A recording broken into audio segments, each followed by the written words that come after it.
So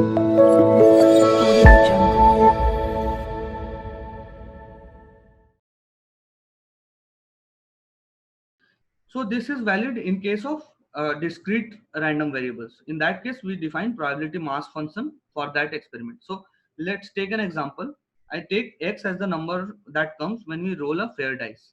So x can take these values, and now I write down the probability of x taking each of these values. So x, so small x is the value, actual value that it can take. So 1, 2, 3, 4, 5, 6, and probability of, what is the probability that the random variable x will take the small value of x.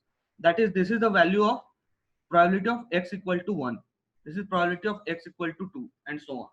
So what I mean to say is that probability of x equal to 1 means that probability that the number when we roll a fair dice is 1. So so we have 6 equally likely outcomes. So the all the probabilities are 1 by 6 in this case. Okay. So this is what we call as probability mass function. So for every value of x, we assign a probability to it. Okay. For every value that the random variable x can take, we assign a probability value to each one of them. Okay. Now let's calculate the expected value of x if it follows this kind of distribution. So in this case, the expected value of x is nothing but is denoted by e of x, and it's defined as summation of x into probability of x equal to x. So what we do here is that we multiply each of these two and then add them up. Okay.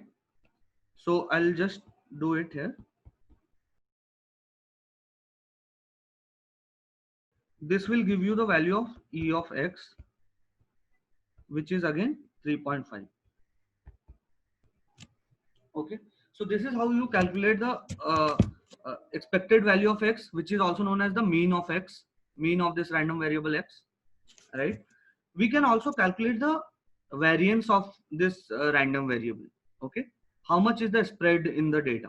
For that, if you remember from yesterday's class, we subtract the we had a formula which says variance is equal to uh, x minus x bar whole square summation by n. Okay. So similarly, we can calculate the probability, calculate the variance for probability mass functions also. So the formula for that is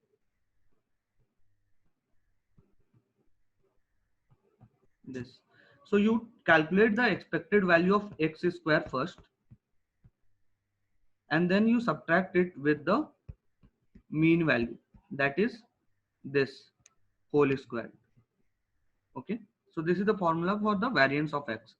Now, how do we calculate this function? So I'll write a general function here. So expected value of any function of the random variable is nothing but summation of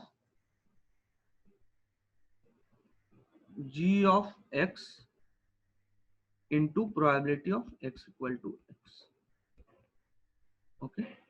So this is the general formula. So here what we have done, to calculate e of x, we have simply written x here. So our gx was simply x in this case, right? So in case of x square, what will this be? Expected value of x square will be summation of x square into probability of x equal to x. Okay. So if I have to calculate it for this example, how will that look like? This will be nothing but 1 square into 1 by 6 plus 2 square in, sorry,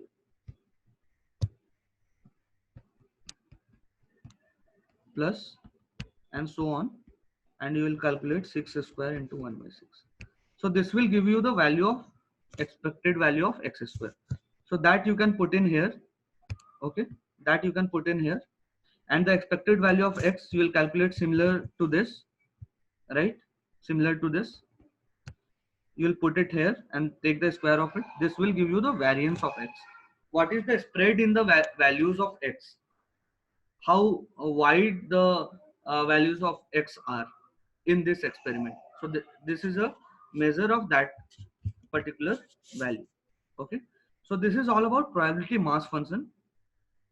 Okay, now we will move on to, so there are some uh, additional features which we will discuss. So this is probability of x equal to x always lies between 0 and 1. So this you might be familiar because it's a probability value, it will always lie between 0 and 1.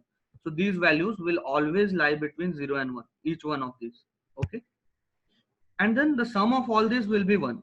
So you can check it from here as well. So all the sum of these will be 1, that is summation of p of x equal to x is always 1 for a particular experiment, for any particular random variable.